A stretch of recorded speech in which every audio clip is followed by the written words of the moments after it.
Let's go, girls. Come on. From New York City to Los Angeles, Powered Up with Beck and Franklin is giving women of all ages permission to live the life they've always dreamed of. Why live in black and white when you can choose the brilliance of 3D and Technicolor? Each week, Sandra, Beck, and Linda Franklin and their high-powered guests will be here to cheer you on, to share their challenges, their successes, and what they've learned along the way. It's all about women supporting women. The stories and practical tips on sex, beauty, money, and so much more are designed to help you reconnect to the powerful woman you are. Fabulous knows no limits. Now it's time for you to expand your boundaries. Here are Sandra Beck and Linda Franklin.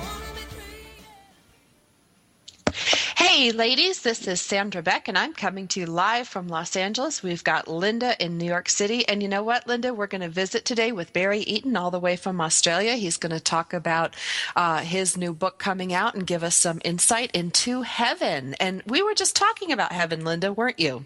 And me too, I guess, for that matter. Well, yeah, we're talking about, I think one of our chief goals in this lifetime is trying to achieve heaven on earth. I don't think we have to wait to pass over to find heaven. If we kind of get hold of what's going on here, we can make it happen right away.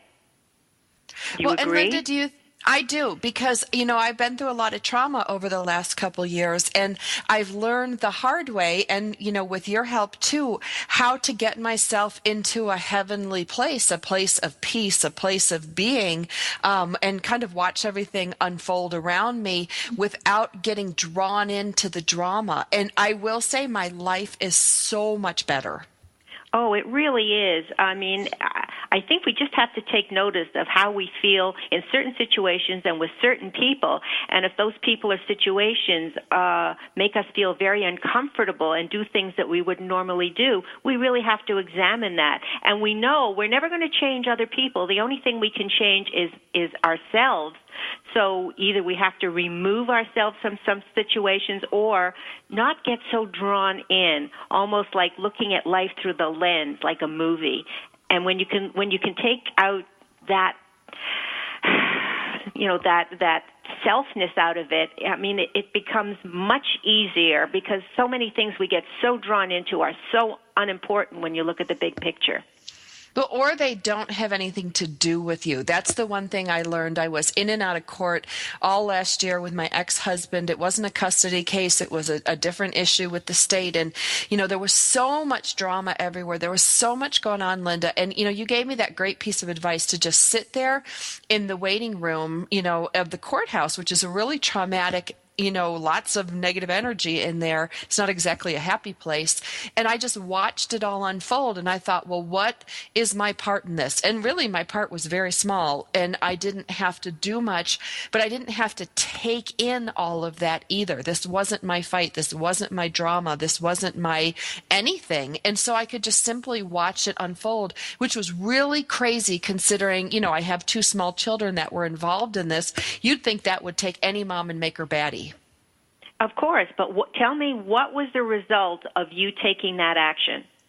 Well, first of all, I had a much better experience. I didn't go through the rest of the week with all this, like what I'll call secondary trauma. And I was able to be at peace with the proceedings. And of course, the proceedings ended up going my way and going the kids' way. And it couldn't have come out any better. So I'm eternally grateful for that. But I remember at one point, like the judge and there's 4 attorneys in there. There's all these people around and social workers, everybody.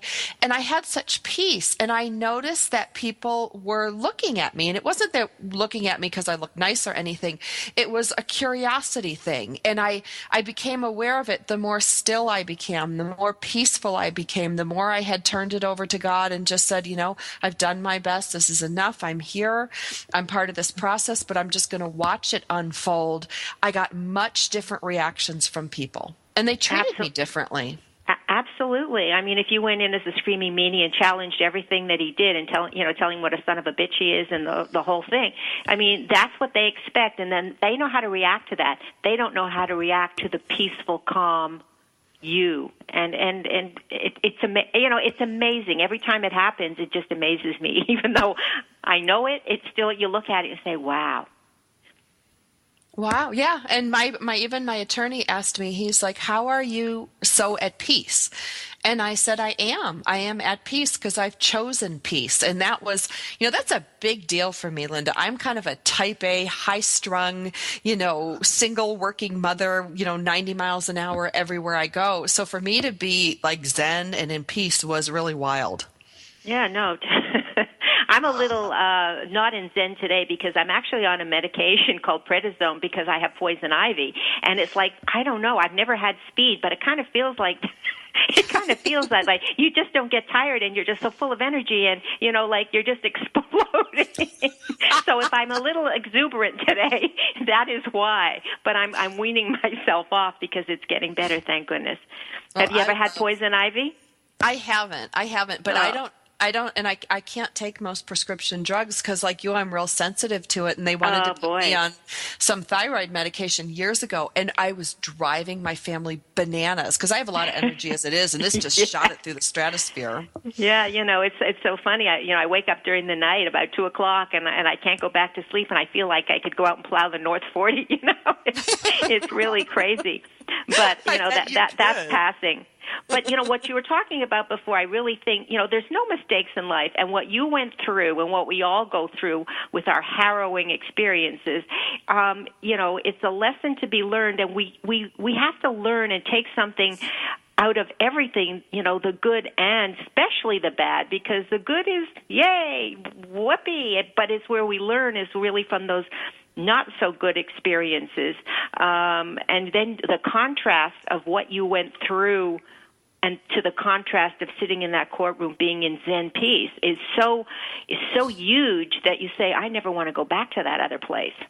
I do. I never want to go back to that. And, it's funny you talk about like negativity leading us to enlightenment. I had an experience with soccer last week. I'm a soccer mom and my kids play soccer and I'm there with the coolers and the treats and the tent and, the whole shebang. And a couple of the moms came up to me and they said, and at first I wasn't sure if they were being catty or bitchy or complimentary, but they said, we kind of listened to your show, to hear if it was any good. And then they're like, but then in that voice, right? Yes, exactly. It was pretty good. But then they were like, this is really cool. We learned so much. We learned about ourselves. We thought differently about spirituality and the afterlife. And, it opened up a whole new world for us. And I thought it was so funny that, here these soccer moms, were checking me out. And instead of, coming back or ignoring me or whatever, it was kind of a negative check you out situation that led to enlightenment. And I thought that was pretty cool. I think it's very cool. I think that the world is changing. I mean, we're moving so fast now that if you do not notice that, if you don't try to change your life to sort of remove yourself from it, I think you're just going to get swept in because, I don't know, everything's going at lightning speed. It's just like, whew, it's just unbelievable. So nobody can change what's happening out there, but we certainly can change what's going on inside of us. And nothing we do in life is a mistake. I think it's all scripted. It's so funny because when I left Wall Street and I started my blog, I actually took a course in Reiki, which is energy healing. Mm-hmm. And I got to level 1 and 2, and it was interesting, and I did it for a while, and then I just sort of let it go and really kind of forgot about it. I would get Reiki from Reiki practitioners, but I never did it myself. And now I actually, because of my dog Lucy, who doesn't like to go to the groomer, I found a groomer who does Reiki on animals. Wow. So when she comes, she does Reiki on Lucy, and Lucy actually lets her groom her without too many problems. And we sort of reconnected me with my Reiki.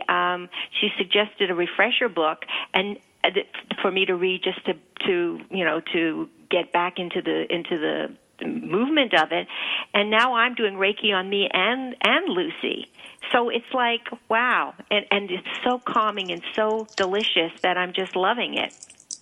Now, what does it do for you? Like, I'm always, like, what does it look like, taste like, smell like? Like, when you're doing Reiki on Lucy, like, is she like rolling over, like, happy as a clam? And, you're like, put your arms around her? Like, no, because. No, I'm not that good yet, and it doesn't even have to be hands-on. If she's, the one thing that this woman, the groomer, told me is just ask her permission to do it. Of course, she's not going to say, yes, Mommy, do it. But, you can sort of tell it. If she just lays there and she's calm and and I'm doing it, and have an intention. What is my intention of this Reiki on Lucy and on Linda?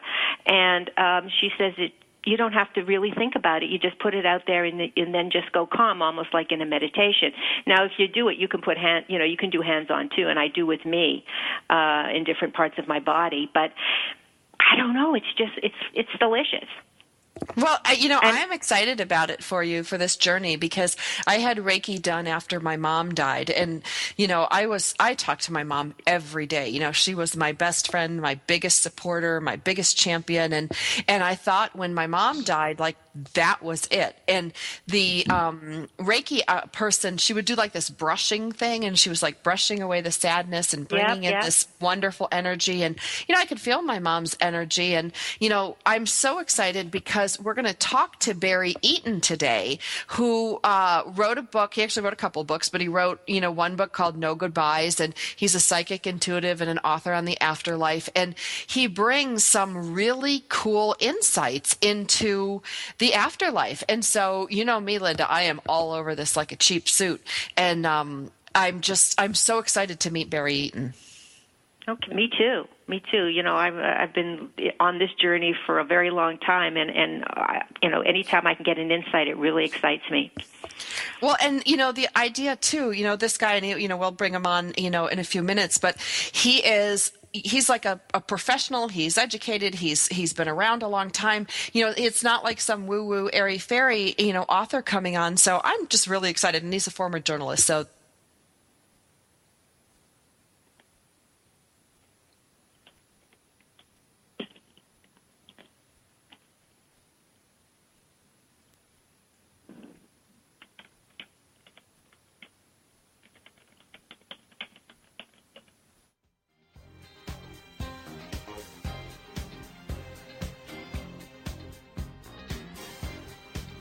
We've got lots more Powered Up with Sandra Beck and Linda Franklin after these messages.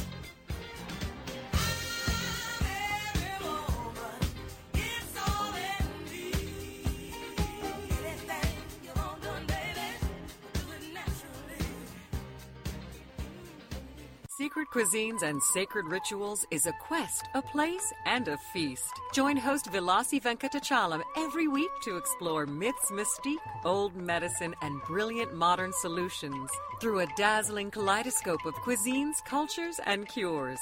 This is the place where tribes gather, strangers and familiars, to be memory keepers and makers of our evolving, enduring, evergreen, spoken legacy of wisdom and ingenuity. In Vilasi's words, when we do old things in new ways and new things in old ways, we paint with an inspired palette, weave our own healing traditions, and become our own guru. Vilasi is a troubadour of secret cuisines and sacred rituals.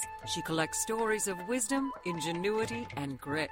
She believes wellness and transformation happen when you stand at the threshold of delight and discovery. She displays her hidden penchant for drama when she leads the safari at the supper club. Her favorite pastime is to extol the marvels of cuisines, cultures, and cures. To her audience in workplaces, seminars, and salons, her mantra is, be your own guru. She is a biochemist, botanist, and alchemist who likes to churn delightful, useful things from a brew of art and science, ancient and evolving, old medicine, and new cures.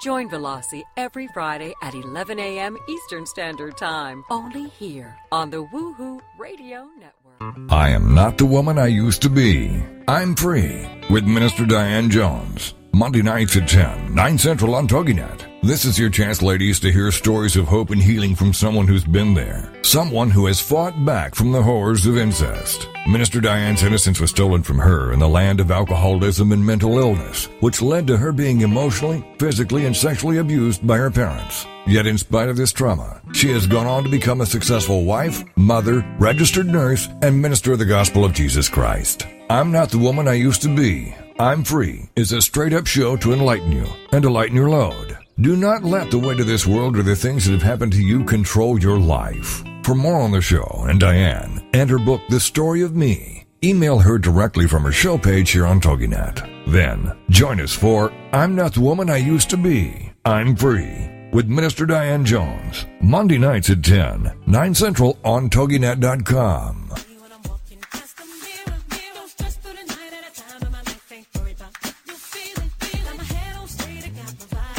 We're back with Sandra, Beck, and Linda Franklin. Here's more Powered Up with Beck and Franklin. Hey, ladies, this is Sandra Beck, and I'm here with Linda Franklin, and this is Powered Up Talk Radio. And Linda, we're going to delve into the afterlife. I'm so excited to talk to Barry Eaton today. Now, there was a show you were talking about this summer, Proof of the Afterlife? Or Yeah, well, I mean, so Barry and we're going to talk about, is death really the end, or is there something more? And is there more when you die? And there was this great show, and I don't know if anybody caught it, but I watched it. It was like a summer series on TNT, and it was called Proof, and it was Jennifer Beals, and I really like Jennifer Beals. Remember, she was the old Flashdance gal back in the 80s? And the show, she was hired. She was a doctor. She's a cardiovascular surgeon. But she had lost her son, and I think she had a near-death experience as well. But she was hired by this billionaire who was dying of cancer, and hired her to do some really deep exploration into what happens after you die, because he was getting close, and he wanted proof, hence the name of the show, that there was life after death. So I love the show, and I hope that they bring it back next year. And the mere fact that they're bringing these kind of shows onto, network television for the masses, I think is very encouraging that people are really interested in those topics. So now I think it's time to bring Barry in and hear what he has to say. I think it is. Thank you for your television review. The show is called Proof. It airs on TNT. One thing that I'm so excited about, Barry, and Barry, I'm going to let you introduce yourself, but I touched on it in the first part of the show, but you have a really cool pedigree for somebody that digs into the afterlife. You're not your typical, near-death researcher. You're qualified in a lot of different ways. So I'd love for you to share with our listeners some of those qualifications and some of the things that led you to being, who you are today. Well, thank you, Sandra. I like the word pedigree. I've never been associated with a pedigree. I always thought that was dogs, but anyway. Well, sorry.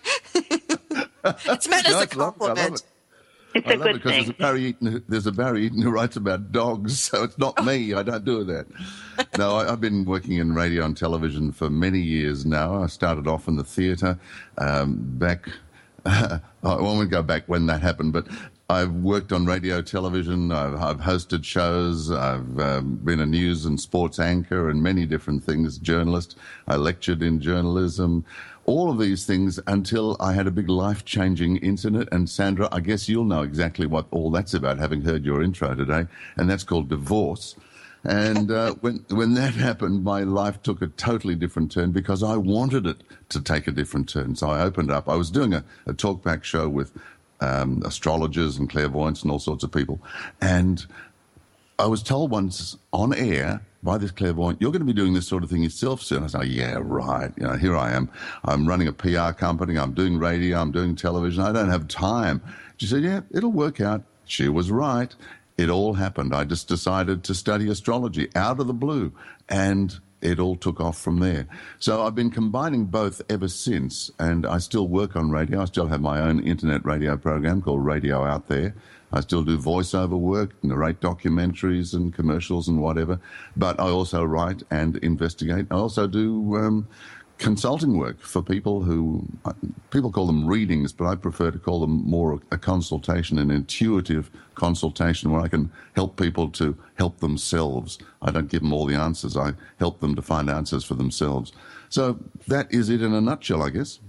Well, and I think it's really important that, we bring this up, Barry, because, anybody can self-publish these days. And, your book's a Tarcher imprint, and, we're big fans of Tarcher over here. And, they just put out great product. They also vet things very well. And, I went to journalism school too, and there's an old adage that says, if your mother says she loves you, check it out. So when I find journalists like you that come forward with their own research, their own experience, it gives me a second look. And I read your book cover to cover. I highlighted certain things. I was very interested in what you had to say because you're not the typical person that comes up and writes a book about the afterlife and this type of spiritual realm. And that was very intriguing to me.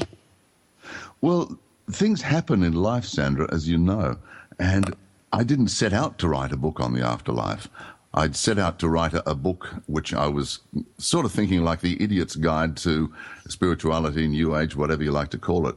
And the publishers here in Australia, Allen and Unwin, decided that they didn't want that, but they said to me, how would you like to write a book about, take this chapter on reincarnation and afterlife and turn that into a full book?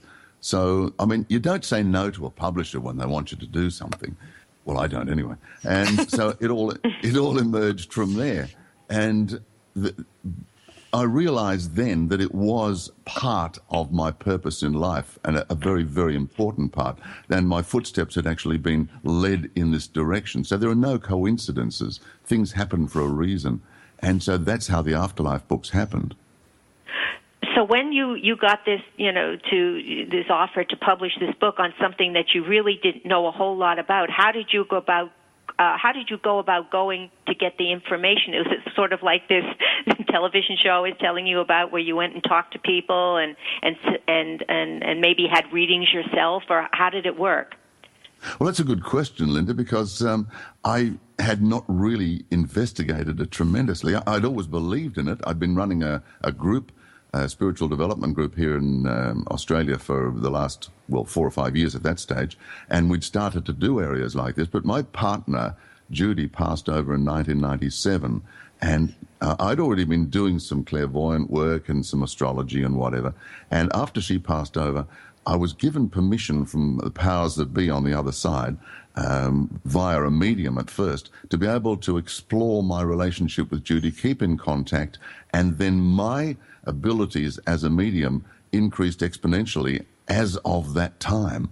So I was able to work with Judy, and then my abilities increased. And of course, then when Allen and Unwin asked me to go and write the book, I started to do some research through my own radio program, through my own interest. But then various mediums that I'd worked with and knew, I got in touch with them, and we started to work together, including a wonderful guy I've been helping through my group. It's trance medium, Kelly. And I can take Kelly down into a very deep state, and then he allows this spirit called John Dingwall to come through. John was a former screenwriter and film producer here in Australia. I knew him briefly, but he is the spokesperson for a huge group of spirits on the afterlife. And they come through. He's like an anchor, I guess, on the spiritual side. Yeah, well, a channel, if you want to use that. Yeah. And it's more than that, though. It's more than being a channel. Kelly is more like the channel. John is on the other side, and he represents all of these spirits in various levels of the afterlife. So the information that's coming through is not coming from just one person. He's kind of like a funnel, and like a spirit anchor, if you like. Yeah, and he's the oh, go ahead. I'm sorry. I was just going to say, he's like instead of the speaker of the house, he's the speaker of the afterlife. Yeah, exactly. And the information that comes through sometimes resulted from questions from me. Other times they would come in and say, we want to talk about such and such at the moment, because there is a concerted drive on in the world of spirit, the afterlife, heaven, paradise, whatever you want to call it. There's a concerted drive to get the information out to people that there is no such thing as death. the way that most of us think of death. There's the death of the body, but that's it. The person, the soul, the spirit lives on. And they want this to be able to be pushed around, this message, to remove the fear that so many people have. And that is the basic premise of everything. You talk about that TV series, Proof. Well, that's just another instance. I was told that I would be one of many people getting this message out. And it happens not only on radio, and it happens on TV, it happens on movies, everything at the present stage to help people understand there's a lot more to life than just sex, drugs, and rock and roll. Well, and Barry, would you say it's safe to say that your spirituality cracked open, like with the loss of Judy? Like when my mother died, I never thought of myself as particularly spiritual or gifted or really anything of anything. But then that when my mom died, I had such intense grief, such intense loss, and it just felt like a nut that cracked open. And then all of a sudden, I could feel, I could hear, there were things that were happening that was very different prior to my mom's passing. Yeah, well, Sandra, it's exactly what happened, because when Judy and I were real soulmates, we'd only connected 4 years before she passed. And I was absolutely devastated, as you can imagine, when she did die very suddenly from a rare heart-lung condition. And I just didn't know what to do. We had started a radio program together a couple of months before she passed, actually, and called it Celestial Power. And on the program was a medium, Ruth. And Ruth contacted me a few months after Judy's funeral and said to me, "Would you like to speak to Judy?" And I said, "Well, yes, Ruth, but I know, you know, she's passed over." She said, "Yes, but she's come through. She wants to talk to you." So I went along to Ruth's place, and Ruth put me in touch with Judy. And the information that Ruth was able to provide as a medium blew me away, because Ruth had met Judy very, very briefly, and it was like a fortnight before she passed. She was in a really bad way. So she had no idea who she was. She didn't know her background or anything beyond the fact that she was in a very bad way. So the information that came through from that really opened me up. And then when I was given permission to be able to start communicating with Judy, at first through automatic writing, and then as it developed, my own medium skills developed after that. So it was Barry, I got to cut you off for a second. I just got to take us to commercial break. This is Sandra Beck and Linda Franklin of Powered Up Talk Radio. You're going to want to come back after the break, because we're here with Barry Eaton. He's talking about the afterlife, and we will be back. You're not going to want to miss this. It's amazing. We're going to talk about the afterlife now after the break.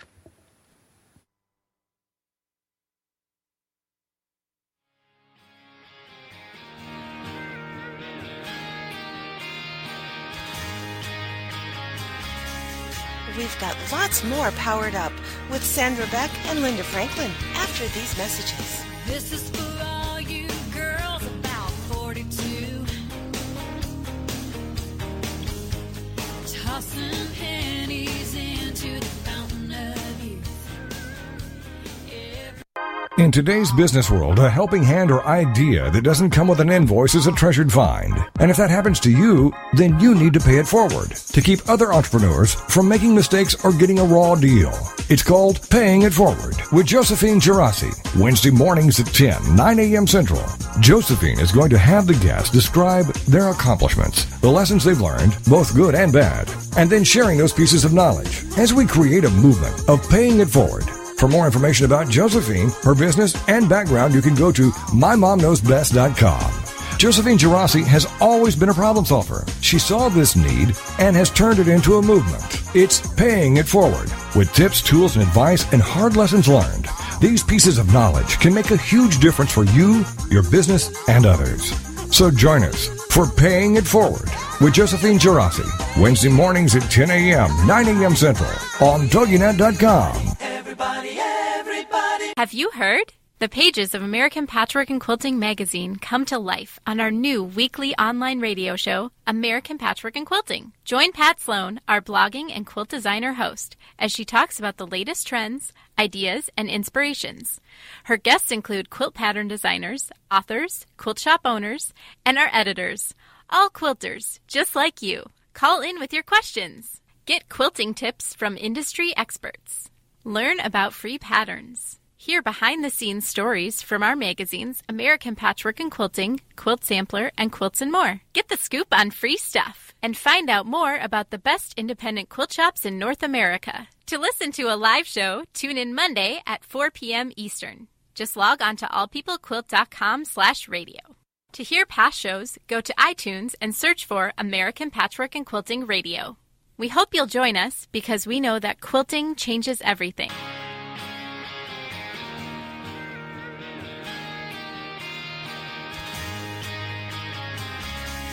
We're back with Sandra Beck and Linda Franklin. Here's more Powered Up with Beck and Franklin. This is for all you. Hey, ladies, this is Sandra Beck, and I'm here with Linda Franklin, and we are visiting with Barry Eaton. And I had to cut everybody off to take us with commercial break. But, Linda, you had a question for Barry, so I wanted to give you an opportunity to ask it. Oh, thank you, San. Barry was talking about how he communicated with Judy, his former love, after she passed with mediums. Now I'm asking, can you communicate with Judy now on your own? Does she come to you in a dream? Do you feel her spirit around you? Do kind of her energy do weird things in the house? Anything like that? Well, it's been a sort of a movable feast, Linda. At first, when I started connecting with Judy, as I said, it was automatic writing, and then I felt her presence around me, and they send us signals quite often from the afterlife. Judy had a couple of different pieces of music that I sort of, when I heard it on the radio, I knew she was around, and I had to pull the car over a couple of times. Because I was so emotional about the whole thing. But once you can move through this intense grief and then start communicating, we did on a regular basis. She started to communicate through my head, through my thoughts, through my dreams. I had the most wonderful dream one night. I talk about this in my first book that I wrote called Afterlife. And I woke up at about 3 o'clock in the morning because that's a very low energy time, and people will wake up. You get downloads, you get wonderful dreams around about 3 o'clock in the morning. Yep. And I dreamt that I was in a house with Judy, and it was exactly the house she'd always wanted to have. And she was out showing me her garden and everything like that. But all of a sudden, it was snowing. And where the snow came from, I'm not quite sure. But anyway, I rolled up a big snowball, and I took it into the house, and I threw it at her. And, of course, she got very cross, as women do when you throw snowballs at them in the house.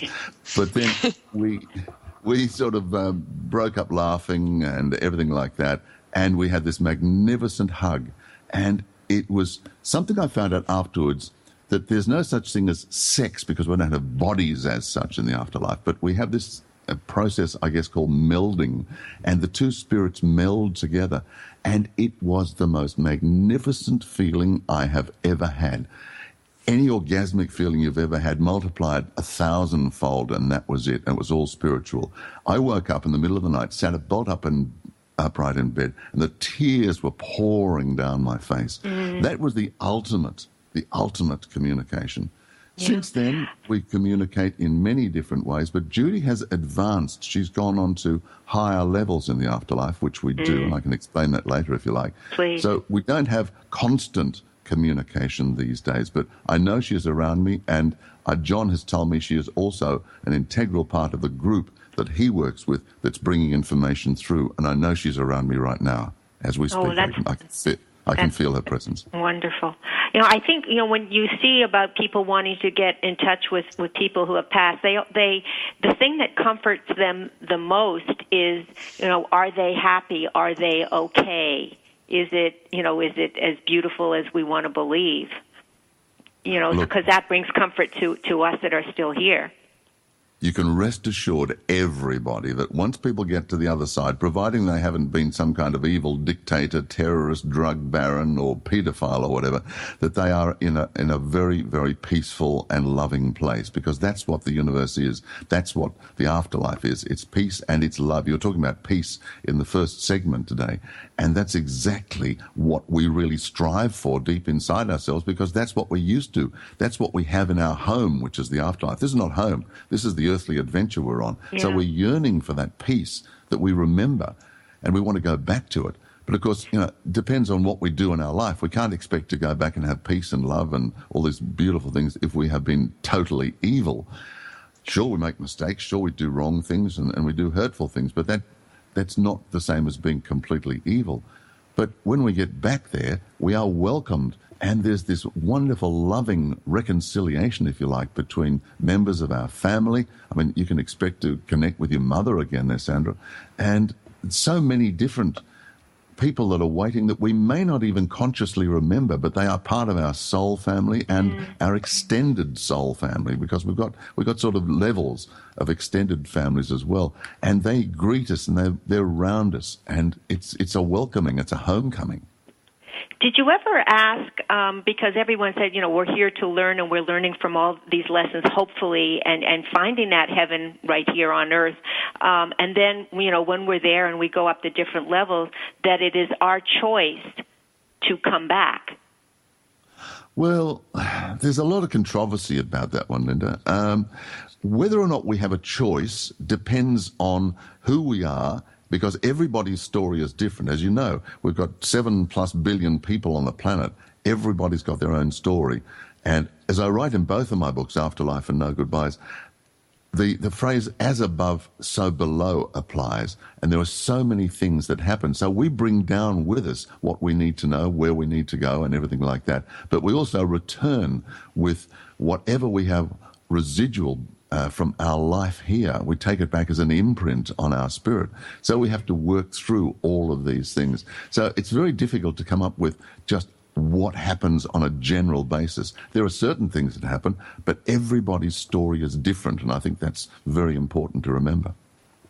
Well, and Barry, after my mom died, she came to me really clearly in a dream. We had this great conversation, and she said, I'm so happy to be out of that body. And she said to me, and I'm so busy here. She says, there's so much to do. And, I thought, I read your book and, I thought it was really cool and everything, but I wanted your take on there's so much to do here.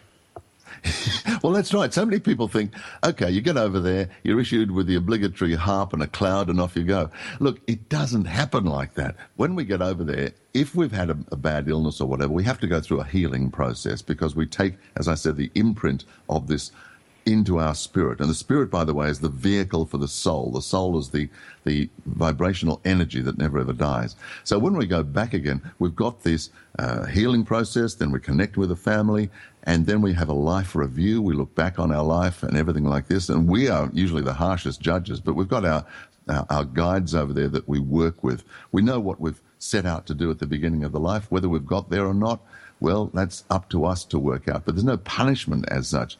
But then when we settle back into the afterlife, you're right. There is so much to do. The learning process never stops. We work with groups. We work in a kind of development groups, really, and working out what we've done before and working out what it is we might want to work out in our next life.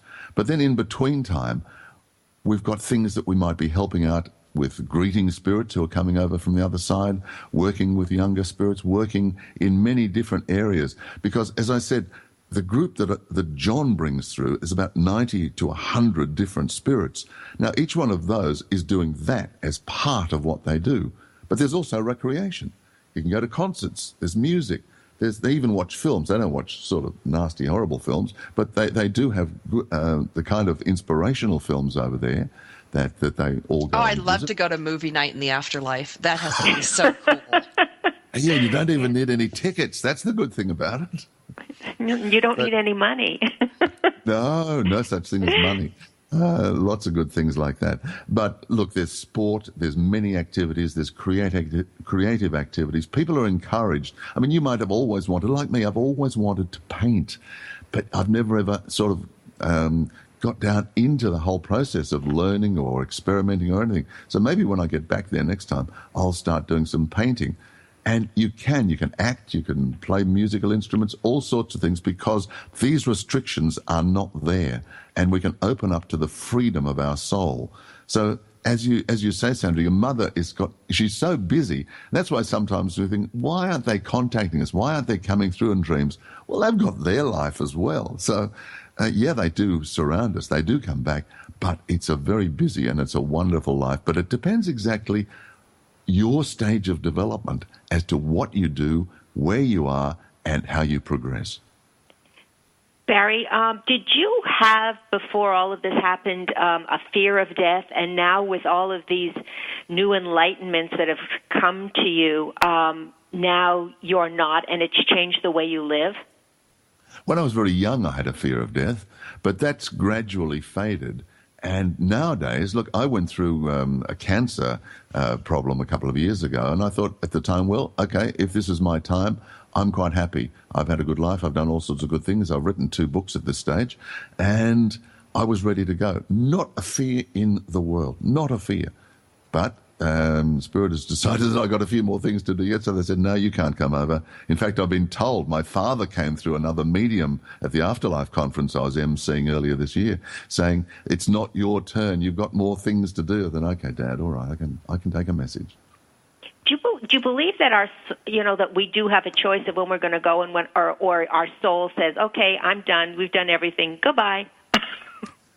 Look, we have a contract. We have a life contract. Our soul knows exactly what it is we've come here to do. And when our soul decides to attach for one reason or another from the body, that is the time that we do leave the body and return home. That's what we know as death. But if you want to end the process beforehand, that's a process called suicide, and I wouldn't recommend that one. No, I wouldn't, because there's no free lunches. There's no easy way out. You've got to do it the way it's meant to be. I agree. Yeah, well, there's no punishment for suicide. There's no punishment for suicide, but when you get back there, you realize that you've opted out of a contract and you've got to come back again. Yeah. 999 out of 1,000 have got to come back again and do it all again. Well, that's why we try to figure things out while we're here, so that, there's always going to be more to figure out, but the more we can get off our plate during this lifetime, I think it'll be more joyous the next. Well, that's part of what we're here for. Not only to have all these experiences, but to learn and grow and develop our soul. I feel very calm right now, even with the drug. It's Barry. Barry has got us into this. I know. We got our peace. We got our heaven on earth. I need to take us to commercial break, guys. This is Sandra Beck and Linda Franklin of Powered Up Talk Radio. For those of you that missed the first 3/4 of our show, you can find us at powereduptalkradio.com. You can go to iTunes. Just Google Powered Up Talk Radio. We will be there. You can also go to our host station, Global Broadcasting Networks, at TogiNet, TOGINET.com, for this and more other shows in our spirituality series. We're visiting today with Barry Eaton. You're going to want to check him out on Amazon and Barnes & Nobles. He's got a couple books out. His name is spelled E-A-T-O-N. When we come back from the break, we're going to learn more about how to reach Barry, and we're also going to talk about the Hall of Records. So when you come back, you're going to want to hear about the Hall of Records, because it was new to me, even though I went to Catholic school, and apparently it's in the Bible somewhere. We've got lots more Powered Up with Sandra Beck and Linda Franklin after these messages.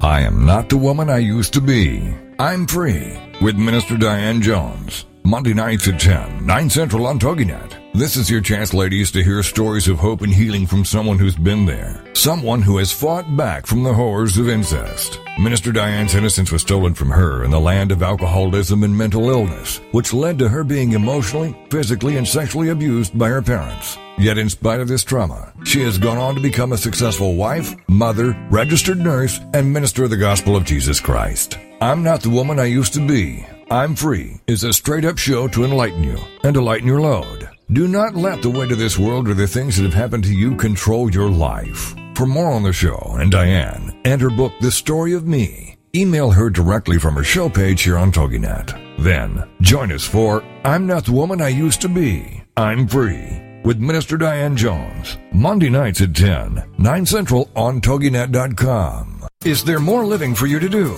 Yes. Start living inspired.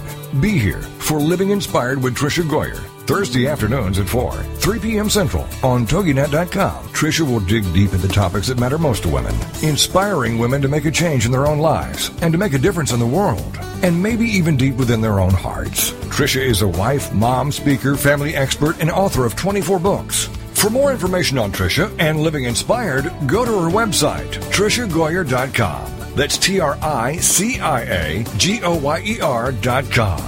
Tricia's vision is to be the voice of hope and possibility for women of all ages. Her intention is to serve ordinary women by encouraging extraordinary things with God's help. Tricia expresses real life, real hope for real women. Is there more living for you to do? Yes. Start living inspired. Living Inspired with Tricia Goyer. Thursday afternoons at 4, 3 p.m. Central on TogiNet.com.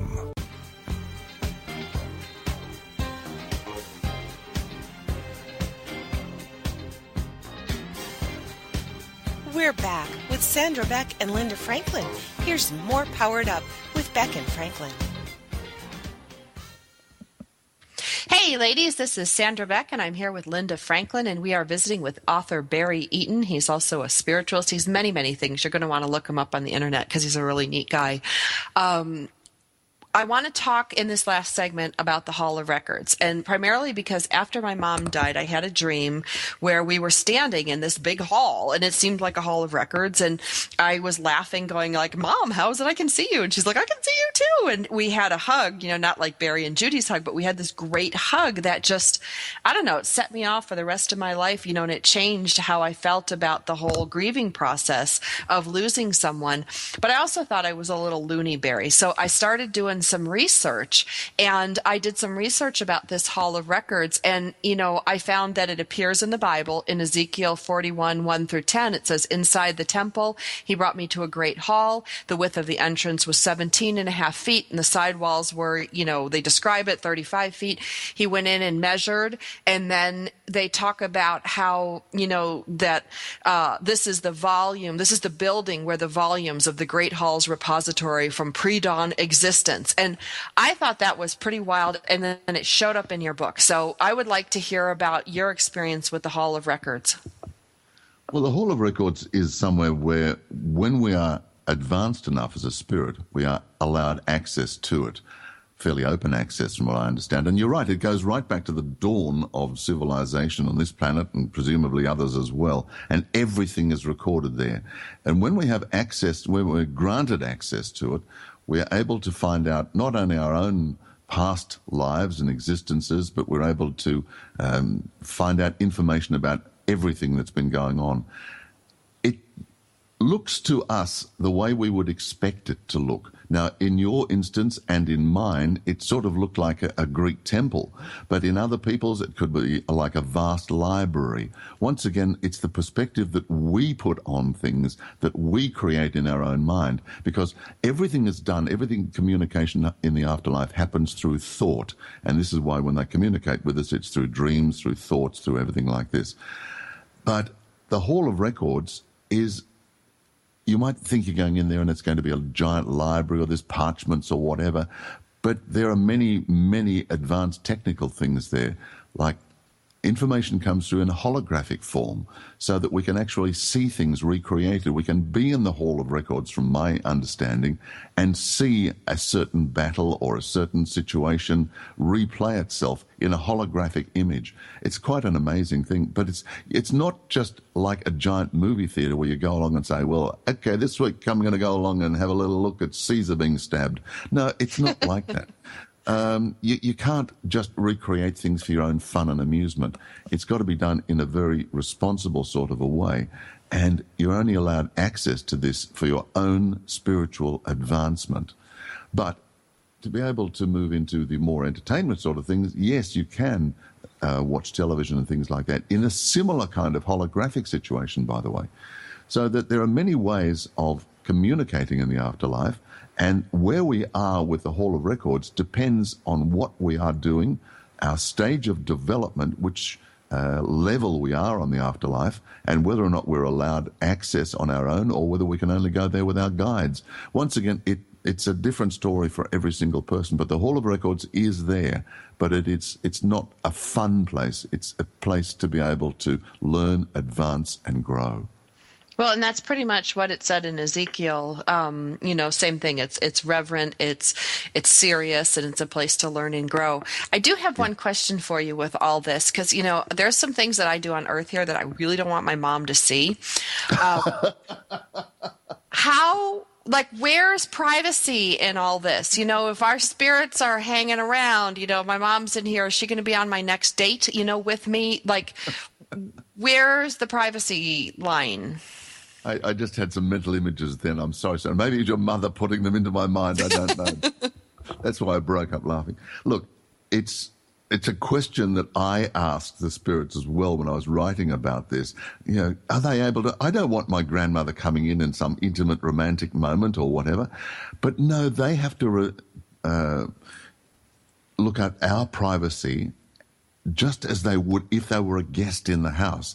And I mean, if you had your mother staying in your house and you were going off to do so, you wouldn't expect her to tag along afterwards. No, of course not. She will respect, and they have to respect our privacy. They're not hanging around us the whole time. They're not tagging after us like a little shadow. They come and they go. As you said before, they've got so many things they're doing, but they are attracted back to us at times of need, and we can communicate with them, and they can be in more places than one. When they get to a certain level, they can bilocate. They can do all manner of things, the more advanced spirits, that is. It sounds like your mum might be a bit of an advanced spirit from what I'm feeling. Well, that's neat you say that, because I've heard that from other mediums and psychics. They said she's very strong. That's why I said she's pushy. She might, push her way into this radio show. We wouldn't be surprised. But it comes down to very practical things. How did you grow your skills, let's say? You've got these great skills. You've got these great abilities. And, do you believe everybody has them? And what are some things we can do to increase our own abilities and connection with spirit?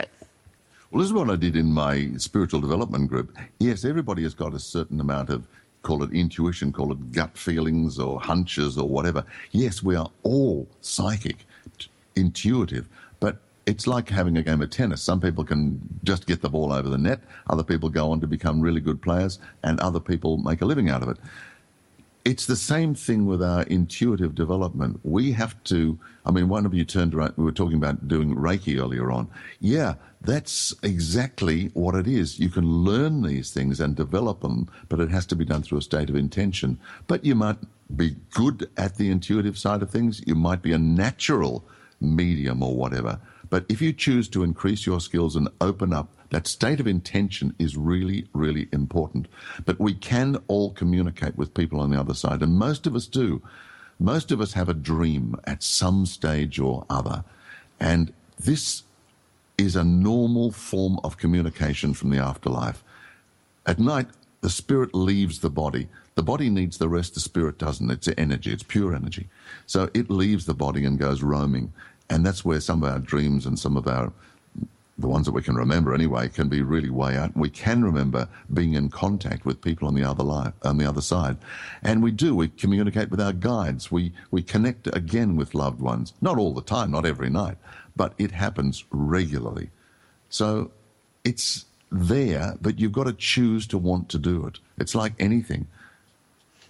It's your choice. And that's the intention. I'm sorry, and that's the intention, because you have to have an intention in order for something to happen. And another thing that I found, because, this is me, I'm a New Yorker, and it's getting it out of your head and into your heart. And when you can feel it viscerally inside your body, it's so different than just mentalizing it, if there's such a word as mentalizing. Yeah, you're right on there, Linda. And the thing is that John and the spirits told me that the spirit connects with the body at the heart. Now, if you're getting in touch with your heart, you're also getting in touch with your soul. We link the two together. How many songs there are, heart and soul and whatever. So by connecting with your heart energy, which the heart as a muscle also has its own intelligence, but to connect with your heart, it's an emotional contact, because you're getting in touch with your true soul energy, and that is so vital. Yeah, Well, I'm doing. It took me a long time, but I'm finally breaking through. I think from the head to the heart, and it is. Just subtle little changes. Like, I'm from Toronto, but I've been in New York since I was 20 years old, and I love New York, and I should have worked for the Chamber of Commerce. And all of a sudden, New York is getting to be too much noise, too many people, too fast. And I never, ever thought I would feel like that. Well, you're getting in touch with your heart energy and your true direction in life. We all have a purpose. We've all come here to do certain things, and so many of us don't really get in touch consciously with that purpose. Sometimes we have to be given a boot up the backside to be able to connect with what we're here to do. And this can happen in many, many different ways. Sometimes it can mean that you're fired from a job or your relationship breaks down, as it happened with me, and I was pushed in a whole new direction. And if you can listen to that inner voice and connect with your heart, as you've done there, Linda, then you can start to really find your purpose in life. Now, whether that's peace, whether it's continuing in what you're doing now, or branching out into something completely different, only you really know deep, deep down what that purpose is. And each one of us does this, and we can, and we must connect with our purpose if we really want to advance our soul in this life. Now, Barry, how can people reach you? What can they do with you? And let's talk about your books. We've got a couple minutes before the end of the show. Sure. Okay, well, probably the easiest way is to get in through my radio program because I've got links across there. You can either go to radioutthere.com or just link up through barryeaton.com. Will bring you up onto to my first book, Afterlife.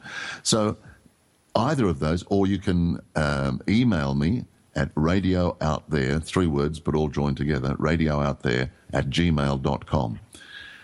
I've written 2 books. The first one is Afterlife, Uncovering the Secrets of Life After Death. And the second one is called No Goodbyes. That's just been released a few weeks ago. Life-changing insights from the other side. And the main thing about these books and my work, ladies, is the fact that I have really wanted to help people not only to get over their fear of life, but to connect with what's going on in their life right now. And the feedback I've been getting, which is really wonderful, is that people are saying to me, you've made me think about my life. You've made me wonder whether I'm on the right track, and you've made me make the changes that I really feel I need to make. And that is a fantastic feeling, I've got to tell you. That's a blessing. If I can help people, if I can help people through consultations or whatever, that's great. I don't chase them, but I put it out to the universe, and people contact me if they really need me and I'm the right person for them. Well, Barry, thank you for being on our show today. Our guest has been Barry Eaton. Like you said, you can find him at barryeaton.com, radioutthere.com. You can just Google him. I encourage you guys to get his books. They're available on Amazon, Barnes & Noble, anywhere books are sold. I did receive an advance copy from the publisher, and I enjoyed it. I thought it was great, Barry, which is why I brought you on the show. I want to thank you for being here today. Linda, thank you for being a guest. And I thought, that New York siren coming through right at the point that you said, New York is too loud and too busy was just perfect. This is Sandra Beck for Powered Up Talk Radio. We'll catch you again next week.